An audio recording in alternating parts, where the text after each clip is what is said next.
أهلا بيكم. ده بودكاست بسيطة، المكان اللي بنقف فيه لحظة بعيد عن دوشة الدنيا، وببساطة هنقرب من مشاعرنا من غير توتر ولا ضغط، لأن كل شعور صعب جوه رسالة وجانب إيجابي إحنا مش شايفينه. أنا نور رجب، معلقة صوتية، وظيفتي إني أحول الكلمات المكتوبة لصورة من الخيال جوه فكر اللي بيسمعني، وحبيت أستخدم صوتي عشان أوصل رسالتي، عشان نشوف الدنيا بشكل أجمل، وده من فهمنا لمشاعرنا صح. والمشاعر اللي بنسميها سلبية هنحولها لطاقة تساعدنا مش تعطلنا. يلا بينا نبدأ حلقة النهاردة.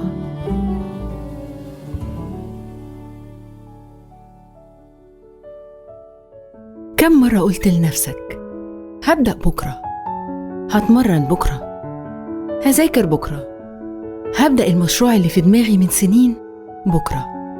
والمشكلة إن كلمة بكرة بتبقى مريحة جدا في لحظتها، بتدينا إحساس مؤقت إننا مسيطرين، إن في إمكانية إن إحنا هنلحق. لكن الحقيقة إن بكرة بيجي ويمشي وإحنا لسه واقفين مكاننا. الإحساس ده اسمه التسويف.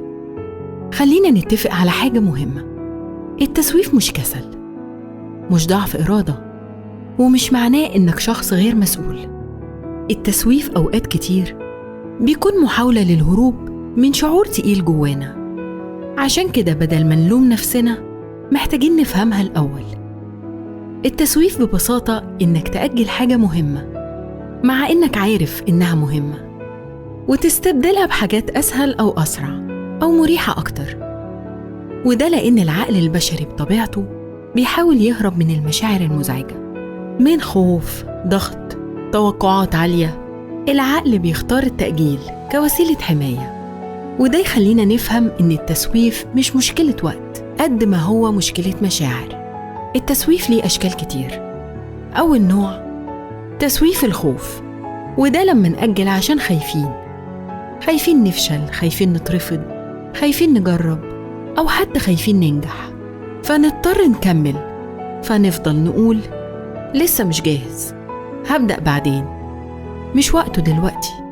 لكن الحقيقة إننا مش بنهرب من المهمة اللي علينا، إحنا بنهرب من الإحساس اللي وراها. النوع التاني تسويف الكمال، وده منتشر جدا. ناس كتير بتأجل مش لأنها مش مهتمة، لكن لأنها عايزة كل حاجة تبقى مثالية. عايز يبدأ لما يبقى عنده وقت كامل، طاقة كاملة، خطة كاملة. لكن الحياة عمرها ما بتديك اللحظة المثالية، ولو استنيت الكمال غالباً مش هتبدأ، لأن الإنجازات الكبيرة ما بتتبنيش بالكمال، بتتبني بالتكرار، بالاستمرارية، وبخطوات صغيرة جداً. النوع الثالث تسويف الإرهاق، وده بيكون أصعب نوع، لأنك فعلاً بتكون تعبان، العقل مليان والطاقة مستنزفة، وكل مهمة حاسس إنها جبل. فساعات التأجيل ما بيكونش كسل قد ما هو صرخة من جسمك وعقلك إنهم محتاجين الراحة. بس المشكلة إن التسويف بيريحنا مؤقتاً، بعدها بيرجع وجعنا أكتر. نأجل المهمة فنحس براحة بسيطة، وبعدين يبدأ الذنب، فنجلد نفسنا ونقول أنا ليه كده؟ ليه مش بعرف ألتزم؟ ليه كل الناس بتتحرك وأنا واقف؟ مع الوقت الثقة بالنفس بتبدأ تضعف. عشان كده التعامل مع التسويف لازم يكون بفهم مش بعنف. طب إزاي نخرج من الدايرة دي؟ بخطوات بسيطة. أول خطوة صغر المهمة. العقل بيخاف من الحاجات الضخمة، لكن لما تقول هكتب أول سطر بس، هتمرن أول 5 دقايق بس، هفتح بس الملف أبص عليه، المهام اللي عليك فجأة بتبقى بسيطة. الخطوة التانية قاعدة 5 دقايق. قول لنفسك أنا مش المفروض أخلص، أنا المفروض أبدأ بس. وغالباً أول 5 دقايق هم أصعب جزء فعلاً، بعدها العقل بيهدى والمقاومة بتقل.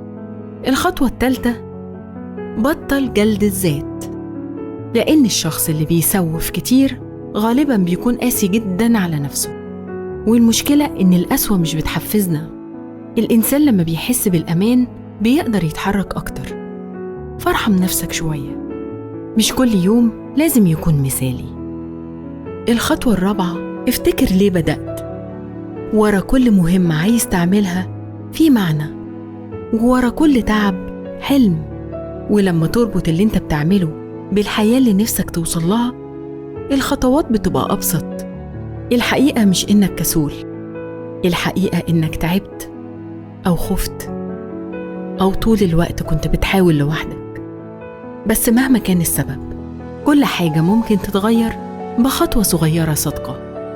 لو في حاجة مأجلها بقالك كتير، ما تستناش الحماس الكامل ولا الوقت المثالي ولا النسخة المثالية منك. ابدأ دلوقتي حتى لو بخطوة صغيرة. اكتب سطر، اعمل دقيقة، ابدأ بداية ناقصة. لأن الأحلام ما بتتحققش فجأة، الأحلام بتتحقق لما كل يوم نختار إننا نحاول مرة كمان.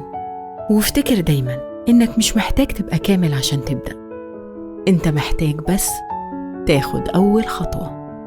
لو الكلام ده لمس حاجة جواكم، لو حسيتوا إن في مشاعر كنتوا محتاجين تسمعوها من زمان، تابعوا بودكاست بسيطة وساعدونا نوصل لناس محتاجة تسمع الكلام ده زينا. رحلتنا لسه في أولها، رحلة تصالح، فهم، هدوء، رحلة نرجع فيها لنفسنا.